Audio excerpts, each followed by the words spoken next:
And welcome back, ladies and gentlemen, to the ServiceMonster Podcast. Handful of things today. Most importantly, though, we got to be out of here in like 40 minutes. I got a board meeting coming up at 3 o'clock. You can't be late for, so we're going to push through. We're going to talk about developing great customer service. And what does that mean, both in terms of ServiceMonster and your service business? We'll touch on some new releases, some SMUG posts, and then we'll get out of here, right? We have one demo coming up. Mary, what are we demoing? I can't remember. We're going to be looking at our new subscription page and customization feature for the kind of main menu. Yes, very good. So some back-end stuff that we haven't put in like 15 years, like getting your invoices from us and your payment history and all that stuff. We have some clients that request that, and I have support people who put that together. You'd think we would have done that already, but it just was one of those things that was on the docket that never got resources applied to it. Adam made sure that happened, and Eric and the team and the development team push through. So Mary's going to show us that today. But before we get to all that, Adam, what are we talking about today? Yeah. So as you kind of mentioned, we're going to talk customer support / customer service and the many avenues that it's about, right? So when you guys are out in the field, you're dealing with customer service face to face, right? With all of your technicians and such. Also, anyone who answers the phones. So anyone, office manager, training staff, maybe you answering the phone out on the road, and I'm sure you're following traffic laws and abiding by that, and pulling over and being safe. But all of those encounters with the customer, are talking about that customer service. And we've mentioned this on a couple of instances in the past. Like we've touched a little bit on the training for portion. We talked hiring new employees and such. We wanted to kind of focus on that in particular because it's something we focused on internally, and we've seen some dividends from that. And so we kind of wanted to share that, and also kind of maybe some ways you guys can potentially expand on your end. So that's kind of what we're talking here, Joe. What are your thoughts? Yeah, so it's interesting, at first you just have to postulate, like, why is good customer support good? General. If you're a transactional business, you go in, you do the work, you get paid, and you bail. Hey, your customer support. If you're in an area that has not a lot of resources for what you do, there's not a lot of choices, then what's your motivation for customer support? So you could play that game, like, why is it important? But at the end of the day, I think it says something about the integrity of your company and what you're really seeking to do. Are you straight up profit motive? Then transaction business in a hard to service market at unreasonable prices without caring much about what your customer. I mean, maybe that'll work, line your pockets. Not something I'm interested in. Not something I see most business owners interested in. Not something I see most cleaning business owners interested in. There's some level of service here. That's why it's a service business. We want to provide a service to others. That's how we partly get fulfillment. This goes back again. I've said it a million times. Simon Sinek, Start With Why. It's a great book to read to understand what your company is really all about, because that permeates through your culture, through your hiring practices. It really sets the foundation for why you guys do what you do. And so if you do that and you're about service, then customer support should be first. Like, you should care about it the most. And we, they're in the SaaS, our business is as saw serve. Take saw. We're in a little bit of technical difficulties here, Joe. Anything else? There's a little bit of latency issues here, I think. Hello? I think we got you back. Okay.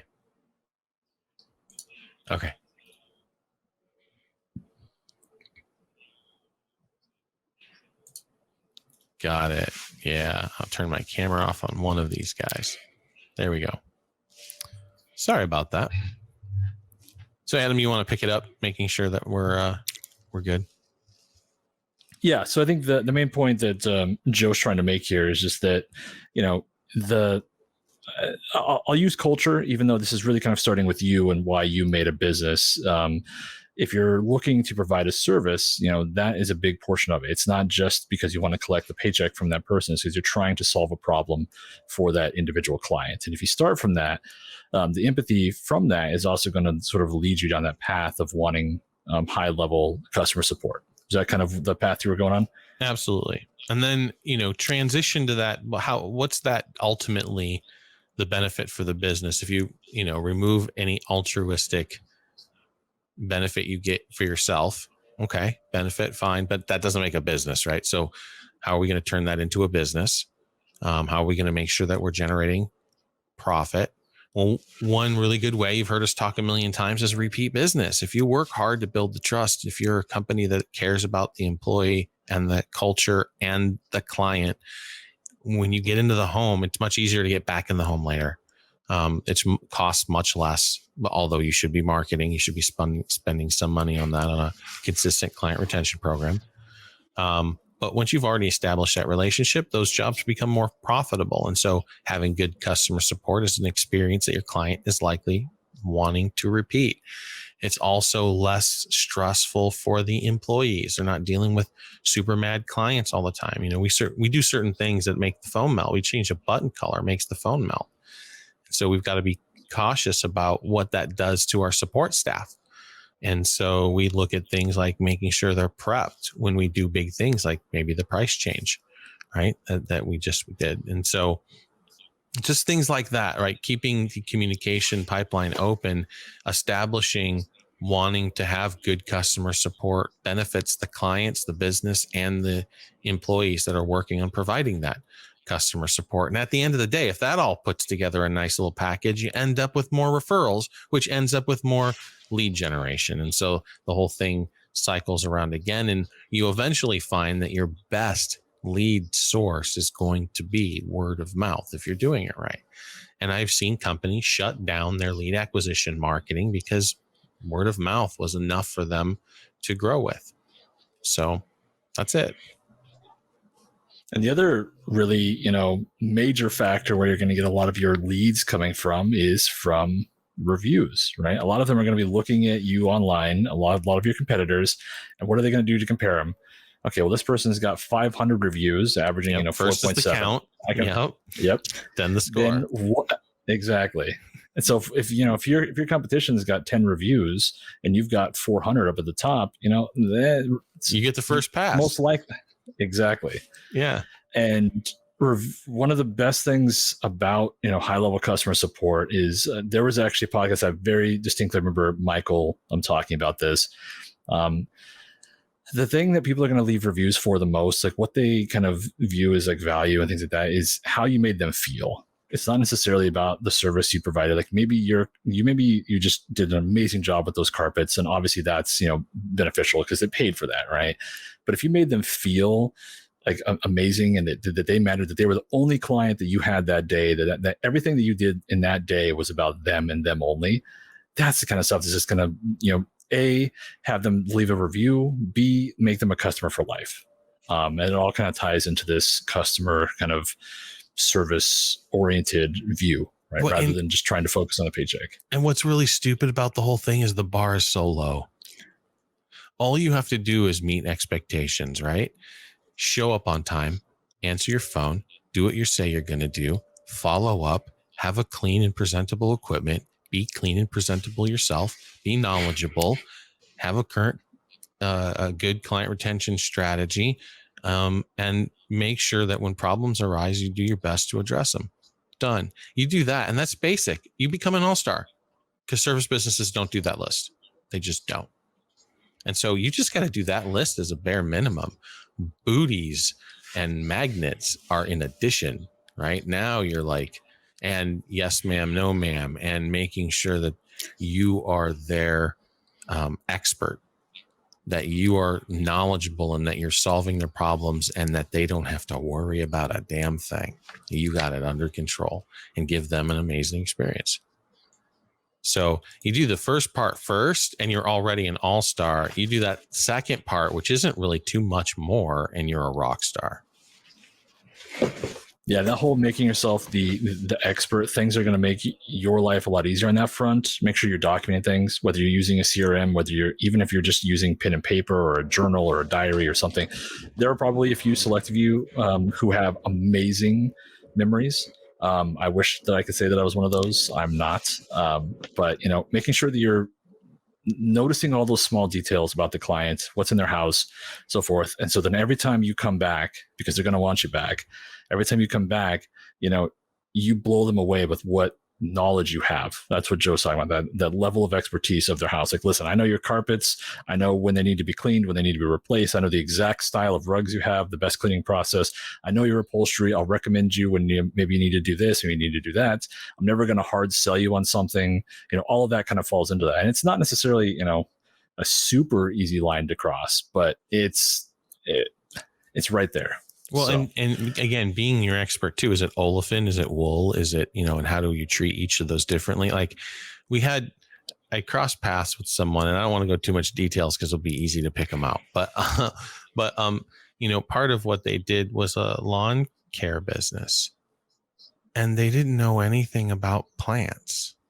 Like they didn't know like different types of perennials or annuals, or because I was like, hey, I have a question, because my wife and I were doing some stuff and we're big gardeners, right? But as far as the other stuff goes, I don't know nothing about plants that don't do anything for you. If they don't grow fruit, if they don't provide medicines or fruit, it's like I could care less. But I had a question about it, right? And so I hit them up, and they're like, I don't know, I really don't know much about plants. I'm like, and you're wondering why you're struggling, because you're not the expert. Like the Mrs. Jones is gonna be pissed off because you didn't understand the difference between a weed and what she was trying to grow, and you ripped out her freaking mint, and it's like, what? So, be an expert in what you do in your craft, and make sure the people that are doing that then have that kind of detailed knowledge. So, yeah, again, I think that kind of ties into. Service. Sorry, Joe. That's okay. I think it kind of ties in one of the other points I was going to make, because a lot of these situations we're talking about you, right, or one of the technicians or sales managers, whatever, out in the field. But once you start having employees, the situation becomes a little bit more complicated, right? Because it's not just you that you're in control of. You're now having to, make sure you have a culture, and a training process is going to make sure that is part of every one of your employees' model too. And Joe talks about it too, that the employees are never going to care quite as much about the business as you do, but you can get them close, right? You can show that you care about their growth as a person, and that you actually value them as a person, not just as an employee, in a way for you to earn money, right? And so if you get to that point where they care 85-90% and they're following those list of expectations you have, then you've won. And a big part of that, and this goes for both you as you learn your journey, right? Because a lot of you guys might have, some background information, but when you first start, there's probably going to be a few circumstances you're not going to know the best way to handle that stain or that circumstance. But whether it's you with that situation or your employee, still learning. I'm still learning. Exactly. But just making sure that you have a culture that, allows for both yourself to kind of step back and be like, I don't know, but I'm going to find out. But also make sure you have a culture for that for your employees. Because if you have a situation where you feel like, if you make your employees feel like they're close to getting fired, or that they just feel stupid if they ask a question, that's not going to get them to the growth point where you want them. And there might be the case, right. There might be a case where, this employee's not working out because it's a consistent thing, but you're going to know that from other issues that they're arising, right? It's not going to be just, stopping them dead with that. And so that's something I learned a lot when I was growing up. That's how my grandpa trained me at everything. He was a carpenter, big time thing for him. And he would show me things. I'd be like, yeah, sure. No, I totally know. I didn't. I was a 12-year-old kid. I was just, wanted to get through the whole training thing here, Grandpa. But then he'd force me to do it right then, and he'd ask me questions, and he would be very thoughtful and make sure that I was actually, asking the right questions, because you don't pick things up right away. You can get close, but yeah. Yep. Yeah. And it's something that, we take very seriously here at ServiceMonster. Software as a service. We take that service part very, very seriously. And so one of the big things that I always said was that, I come from a call center background and my technology background, again, before my chemistry background and so on and so forth. But for a while there, I was developing software and technology to help call centers, whether they're financial call centers or support call centers. And I always knew that I wanted ServiceMonster to have amazing support. And that's better done with a small ninja team who, have a really good understanding and work well together than it is through a bunch of people who read scripts all day long. Like empowering those people and recognizing those people and giving them the tools they need to be knowledgeable and make decisions. And that was going to be a very strong part of ServiceMonster. Again, software as a service. We're selling the software, but we're about the service. And our competitors just don't seem to buy into this. Like they are cutting off call center support faster than anything I've seen. Like, I don't even know. I think you can buy from our competitors. You might be able to buy call center support at this point through either a high level subscription or as an additional add-on. But we're one of the only CRMs left that are providing call center support, and it's not cheap for sure. Right. But at the same time, like it's worth it because you guys aren't technicians. A lot of times you're not, execs, right? I always have that saying, from tech to exec. That's a journey that most people have to go on. You start off owning the business as a tech 99% of the time. And so, you don't want to be a tech and an exec and a technical expert and a marketing guru. Like you want to run a cleaning business. You have to know a little bit about all that. And if, you're excited by learning new things and turns into an unhealthy obsession like me, then then you've got some benefit, but that's an unfair advantage I have. Most people don't care enough about every single aspect to spend hundreds of hours understanding it. And you shouldn't be forced to. You're trying to run a very simple business at the end of the day. And so getting people to help and getting culture built in and finding outside sources and, all that stuff is good, but you got to have some fundamental understanding of it.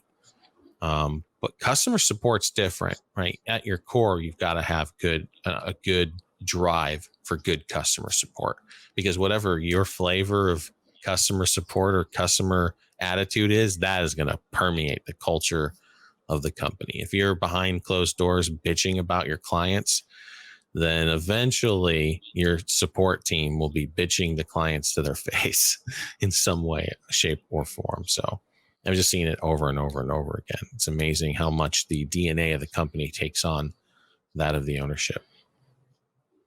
Absolutely. And I think to a really important point that you kind of made there is the metrics that you focus on are going to shape also the level of support you have. I won't go into full details, and Joe, you can yell at me at some point here. But I don't know if any of you guys have ever worked at a call center. I have. I did tech support for Cox Communications. It was the worst job I pretty much ever had. Call centers are brutal. It's all about the numbers, how fast you can get off the phone. All about the numbers. All about the numbers. What the hold time was, how fast the call was. You had maybe 45 seconds to wrap that call up. Didn't matter what the issue was. Yep, get your notes done. Time in the queue, all of that. That's all they cared about. And, at ServiceMonster, we have kind of different metrics that we care about. And the big one is, did we solve the problem? That's right. Are they mad at us? And did we make it nice for them when they hung up the phone? And did we fix their problem? And sometimes, and this is what's really challenging, because the flow charts don't work for this, and this is what most call centers do. Is the agent adept enough and authoritative enough to understand not the problem you're asking, but the problem you're having? Yep. Because sometimes that's radically different. You come in frustrated and you ask a question, and that question, the answer to that question is not going to solve your problem. That path that you are going down isn't the solution, right? You're heading in the wrong direction. And so most people will just take the client's lead and let the client dictate. And then I answered your question, ma'am. And then poof, right? Our agents won't do that. They'll be like, wait, what are you trying to accomplish? What is your goal here? Oh, well, you know what? Let's go into this whole other area of the application that you may not know about and show you step by. So they took control. They are leading the conversation, but ultimately they understood what the client was trying to get done, and they're helping them get the problem solved. Right. And so that's high level customer support. When you can do that and the client hangs up the phone with a big ass smile on their face and turns a frustrated call into a 5-star rating. That's badass. That's customer support. Yeah, absolutely. And that's why, when someone's new, especially if you, like, let's say you're the only, office sales manager or whatever, and you're the one fielding calls, maybe, carpet cleaning's not your background. So when a customer asks, how do can you guys handle this wool rug? You might have some basic kind of, outline for how to respond. Right. And they'll learn that over time as you coach them. The important thing is exactly like Joe said, get the basics in, see what they have the problem of, and then be like, listen, I'm going to get you to Joe, and he is a rug fanatic, and he's going to run through all of these things, and we're going to make sure that your rug from your grandma from 25 years ago is handled with the utmost care. And by the way, it sounds like you're a little bit worried about staining. Well, let's throw a protectant on there, kind of things like that that'll kind of evolve over time, because like you said, you're listening to what the real problem is. That's right. And it is coachable, and it's not at the same time. You want to find people who have that level of insight and empathy, for sure, for positions like that. But it's definitely coachable. Yeah, absolutely. I think the end result too, because a lot of you guys listening out there, guys and gals, I don't want to be the listening out there, are probably like, okay, well, what's like the real end goal of all of this? From whatever, maybe we just want to focus on the review portion.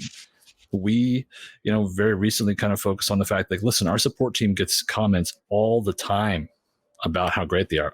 We know how great they are. Like, I work with them all the time. Right. I started on the onboarding side, right? So I worked very hand in hand with the support team. They trained me, Jamie, Brenda. There were a lot of times I'd be like, Jamie, I need help, and those guys, they would help me through it. And they were a big part of the training process, which is also, by the way, why you want longevity in, your arcane company knowledge. Because the arcane knowledge of those senior, level employees is going to pay dividends down the end. But anyways, on the review side, we started kind of leveraging that a little bit. Like, listen, if you guys would leave a review about how great we are, like, we'd super appreciate that. And how happy it makes the support staff when we do that, how big of a boost it is. And also, by the way, we're gaining reviews, and they're honest. It's slow, but we're gaining, and we only just started, but it's working. We're getting more regular reviews now than we ever have, simply by asking at the end of the call and sending them an email.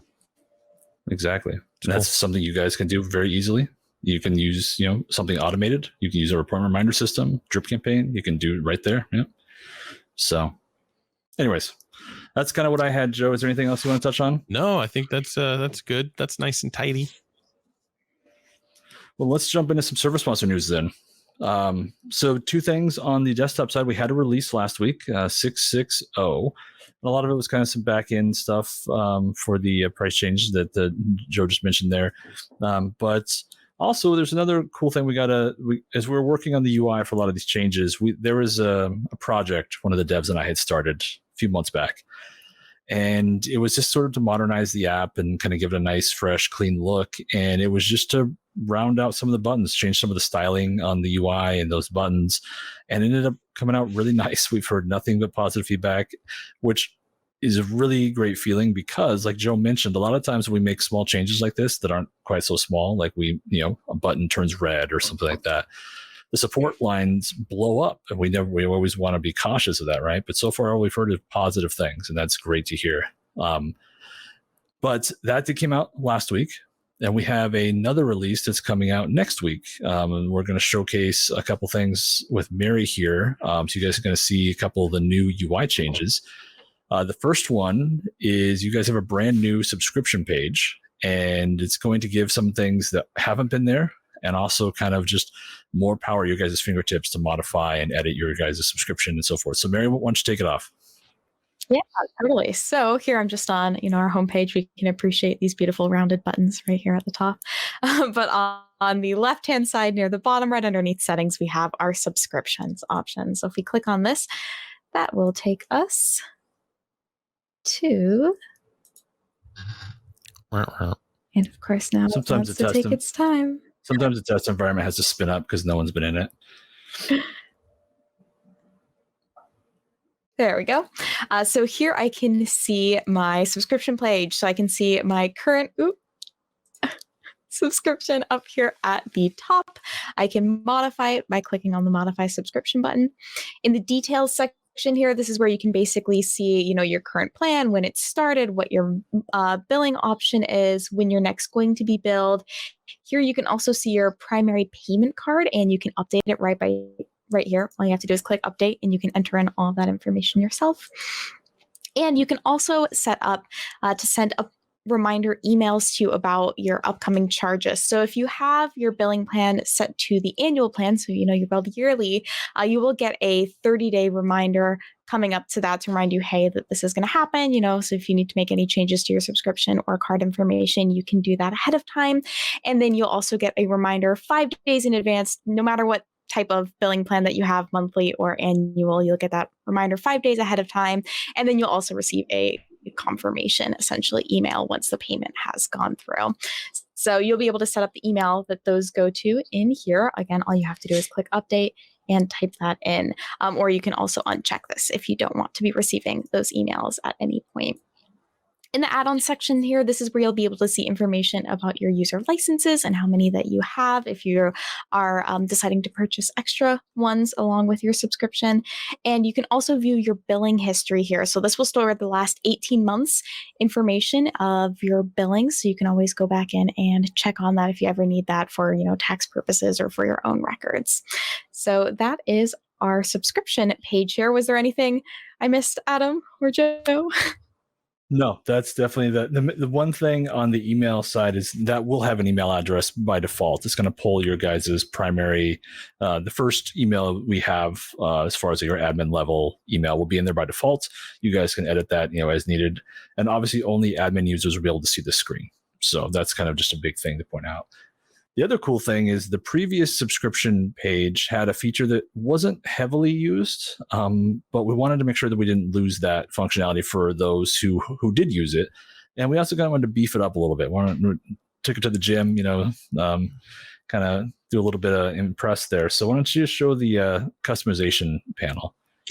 Yeah, I think this is so cool. So if you click on customization here, you can customize what your page is going to look like, basically, or what ServiceMonster is going to look like for you. So here you can choose what menus essentially that you'll have access to right from the left-hand side here. So say if you're never for some reason looking at your reports, you can uncheck this, and that way it's not going to be showing up there on the side. And you can also shuffle things around. So if you're like, hey, my schedule is my number one thing, that's all that matters, I can drag and drop this to the top of my list. So that's going to appear as the first thing right up there. This is just a super cool customization option. I'm really excited about this. Yeah. Yeah, and you'll note that the homepage, the schedule, accounts, and orders, all of those sections are locked. We didn't want to run into a situation where someone accidentally hid one of those, as those are sort of the core functionality no matter what.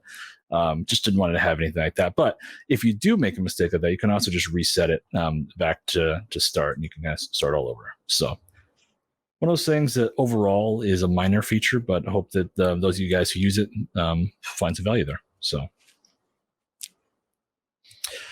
Next, on the mobile front, 1.4 is finally about to be released. We've talked about it the last couple of podcasts. You guys have already heard, if you want to hear more in depth, listen to our previous podcast, but it has a new dashboard view.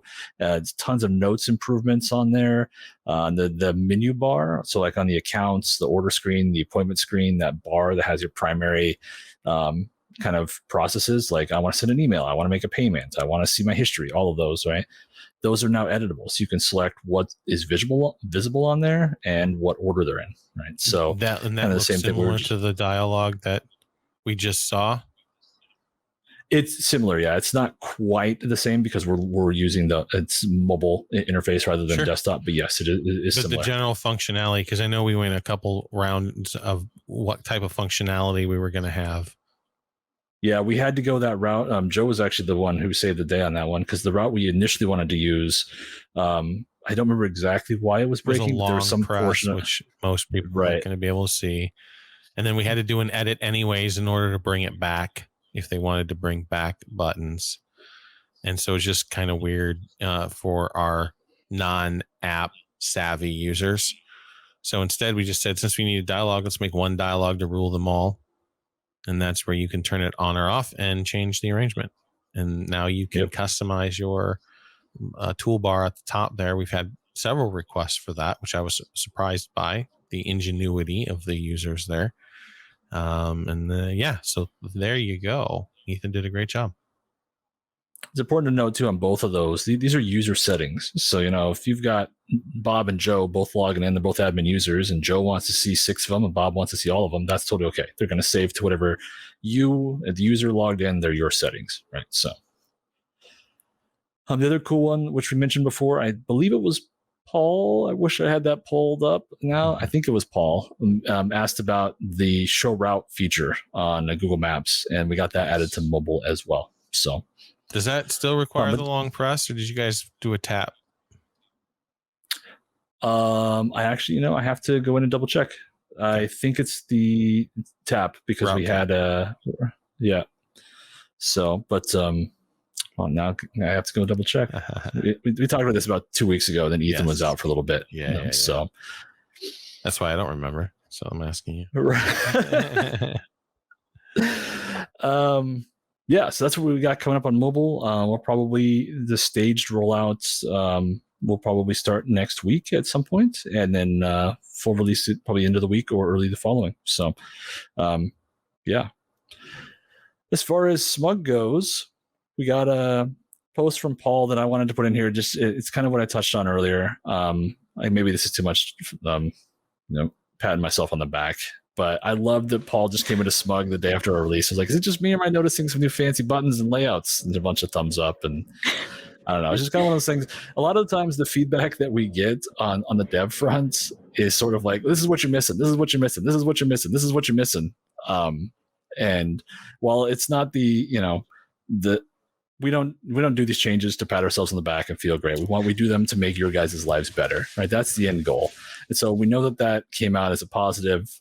It always just kind of feels good. It also gives me something I can pass to the dev team. Like, hey, nice work, guys. So they're human too, even though sometimes maybe they doesn't seem like it. But well, and the thing is that it's hard for them to empathize with the very reason why our clients go, oh, what about this? And you're missing this, and I can have, is because we inspire them to think to that next step, right? Because the power of thought is light speed.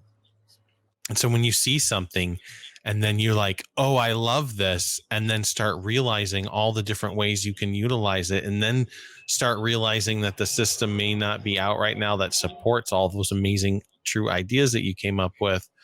And then there's a moment of disappointment. And believe me, I go through this daily. I'm disappointed in the human race daily. It's just the fact that I just think too much out of the systems that are in place in other companies and products. And I've done this since ServiceMonster's inception, so just something you gotta get used to. But what they're really saying from the engineer's point of view, this is my point. The engineers should take away that they like that we have given them so much. It's inspiring them to come up with new things that they want out of the system. So it's hard for them. That's a really good point, Joe. Yeah, I'm going to mention that on Monday's meeting. There you go. It's gonna be great. The next post came from Nathaniel. Nathaniel's a great guy, actually. He just made a quick note here for those needing help. Nathan had a very specific web form that he needed built. And so he got some help from a fellow named Bruno, who, if you guys are in SMUG, you definitely know Bruno. But Nathaniel's like, hey, I just wanted to make a quick note. If those of you who need help with an API integration, Bruno is an absolute genius and really helped me accomplish some major tasks. If you need help with insert techno babble here, which I love that little joke there, Bruno can help like a hot knife through butter. So I've been just one of those things Bruno for the last 3 or 4 years, slowly taking classes and learning technology and building interfaces. And And it has been a pleasure watching him, move into that space. And he's right. He understands the ServiceMonster API very well. And he can definitely help out. Now, I don't know how much goodwill he's willing to give out versus when he should start charging for this expertise he has amassed. It's certainly valuable. Or that he has ambitions to be a tech guru for this type of thing, right? I think, if he's headed anywhere, he's headed for a development career. So, although he could be just doing it for fun, right? He could be a self-prescribed unhealthy learner. So obsessive, unhealthy learner. So I don't know, but I do know that he knows it very well. He's done some very impressive things over the past, and I've had a lot of fun watching it. Also, just a great guy to chat with. So. Yeah. The interesting thing about that is we've talked about this. It's not, listen, development in general, learning languages, applying them, and so forth. It's not for everyone. Some people are phenomenal at it. Some people aren't. And, depending on what you want to accomplish from it, it can get really difficult really quickly, right? But I have seen some of these various business owners I've worked with personally. In fact, one of the very first clients I onboarded, their background actually was development.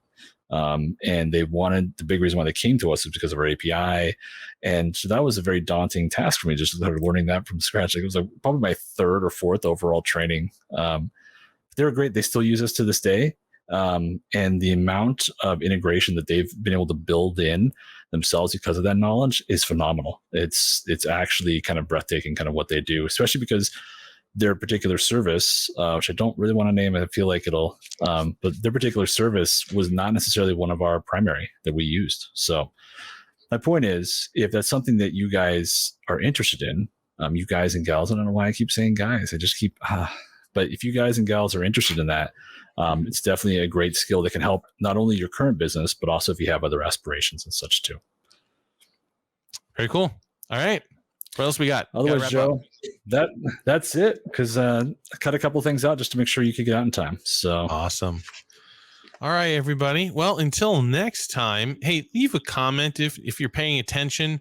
We're thinking about making some changes that could lead to a different way we present content to the people who actually pay attention to us. And we're thinking about doing a live Q&A on SMUG once a month. So if you're interested in that, drop us a line. Let us know. Feedback is greatly appreciated. Otherwise, I'm just going to turn the cameras off and we'll get back to work. Thank you so much for your time and attention. Till next time, be safe.